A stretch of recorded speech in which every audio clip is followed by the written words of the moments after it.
سنن نسائی اور مسند دارمی کے اندر یہ روایت آتی ہے، حضرت طلحہ رضی اللہ عنہ راوی ہیں، فرماتے ہیں کہ ایک مرتبہ نبی علیہ السلام بڑی خوشی خوشی تشریف لائے، تو صحابہ نے کہا یا رسول اللہ آج آپ بڑے خوش خوش دکھائی دے رہے ہیں، کیا وجہ ہے؟ تو نبی علیہ السلام نے فرمایا کہ جبرائیل علیہ السلام آئے تھے اور مجھے کہا کہ اللہ رب العزت فرما رہے ہیں اے نبی جی، جو آپ کا امتی ایک بار آپ پر درود شریف پڑھتا ہے میں 10 بار اس پر درود و سلام بھیجتا ہوں۔ کتنی بڑی فضیلت ہے۔ اسی طرح بحقی شریف اور ترمذی شریف کے اندر روایت ہے، حضرت عبداللہ بن مسعود رضی اللہ عنہ راوی ہیں، فرماتے ہیں کہ نبی علیہ السلام نے فرمایا کہ وہ لوگ قیامت میں مجھ سے زیادہ قریب ہوں گے جو مجھ پر درود شریف پڑھتے ہیں۔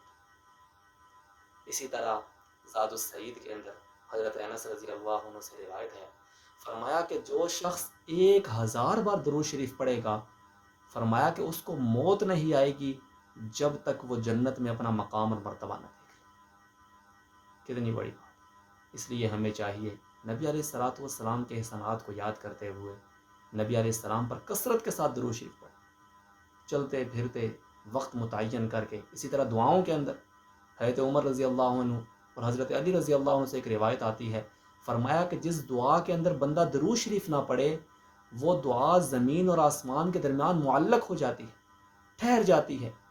جب آدمی درود شریف پڑھتا ہے تب جا کے وہ دعا جو ہے اوپر جاتی ہے۔ اس لیے اپنی دعاؤں کے اندر بھی درود شریف کا اہتمام۔ ترمذی شریف کے اندر حضرت ابی بن کعب رضی اللہ عنہ کی روایت ہے کہ انہوں نے نبی علیہ السلام سے پوچھا کہ یا رسول اللہ میں دعا کے اندر کتنا آپ پر درود پڑھوں؟ فرمایا جتنا چاہو۔ کہا کہ 1/3 حصہ درود پڑھا کروں؟ فرمایا کہ ٹھیک ہے جتنا چاہو، لیکن اگر زیادہ کر لو تو بہتر ہے۔ کہا میں آدھا حصہ درود شریف پڑھا کروں؟ کہا جتنا چاہو، لیکن اگر زیادہ کر لو تو بہتر ہے۔ کہا اچھا میں 2/3 کر لوں؟ کہا جتنا چاہو، لیکن اگر زیادہ کر لو تو بہتر ہے۔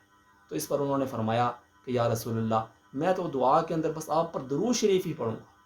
فرمایا پھر تو تمہاری مغفرت بھی کر دی جائے گی اور تمہاری ساری پریشانیاں بھی ختم کر دی جائیں گی۔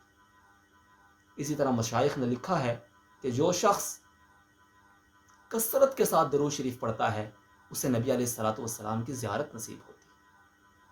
حضرت شاہ عبد الحق دہلوی رحمہ اللہ نے اپنی کتاب ترغیب السادات میں لکھا ہے کہ جو شخص 2 رکعت نماز نفل پڑھے اور سورۃ فاتحہ کے بعد 25 مرتبہ قل هو اللہ احد یعنی سورۃ اخلاص پڑھے اور سلام کے بعد صلی اللہ علی النبی الامی یہ درود شریف 1000 مرتبہ پڑھے، اسے نبی علیہ الصلوۃ والسلام کی زیارت نصیب ہوگی۔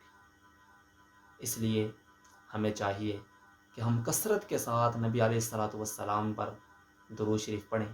اللہ رب العزت ہمیں نبی علیہ الصلوۃ والسلام سے سچی محبت نصیب فرمائے، ان کا اتباع کرنے کی، ان کی سنتوں پر عمل پیرا ہونے کی توفیق عطا فرمائے۔